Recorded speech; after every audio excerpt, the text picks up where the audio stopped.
తెలంగాణ రాష్ట్రంలో ఎన్నికల ఫీవర్ కంటే ఎక్కువ బాధ, ఎక్కువ ఆందోళన కలిగించింది బిగ్ బాస్. ఇక బిగ్ బాస్లో రైతు బిడ్డ పల్లవి ప్రశాంత్ విజయాన్ని సాధించిండు. ఇక ప్రజలంతా రిలాక్స్గా ఉండాల్సిందిగా ఒక మనవి. ఎందుకంటే ఇప్పుడు ఆ షోలో ఆయన గెలవకపోతే చాలామంది సూసైడ్ చేసుకునేటువంటి పరిస్థితిలో కొన్ని వీడియోలు వైరల్ అయిపోయినాయి. అటు నాగార్జున గారికి ఏం ఇబ్బంది లేదు, పల్లవి ప్రశాంత్ గారికి లేదు, బిగ్ బాస్ నిర్వాహకులకు లేదు, ఎవరికి ఏం ఇబ్బంది లేదు. వచ్చిన ఇబ్బందుల్లో మనకే. మొత్తానికి మనం అనుకున్న మనిషే గెలిచింది కాబట్టి శుభాకాంక్షలు ఆయనకు. ఆర్టీసీ బస్ అద్దాలు కూడా వలిగినాయట రాత్రి.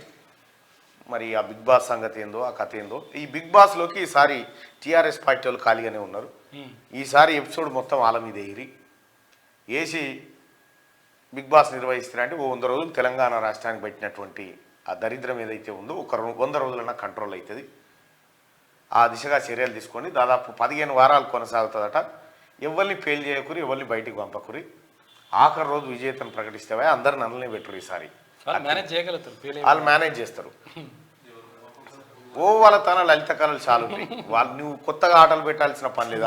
వాళ్ళ ఆటలు వాళ్ళు ప్యాక్ ఆట పెట్టి మంచిగా ఆడతారు, అబద్ధాలు పెట్టి మంచిగా ఆడతారు, ముగ్గుల పోటీ పెట్టు ఎర్రవాళ్ళు తయారు ముగ్గులు వేస్తాడు, ముత్యం అంతా ముగ్గు ఆయన వేస్తాడు, తాటికొండ రాజన్నని పంపు,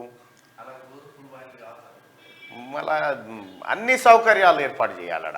ఒక్కటి కాకుండా వాళ్ళకు ఏమేమి లలిత కళలు ఉన్నాయో ఆ కళలన్నీ ఏర్పాటు చేసి వీళ్ళందరినీ బిగ్ బాస్లోకి వెళ్తే తెలంగాణ రాష్ట్రం 100 రోజులు నిమలంగా ఉంటుంది.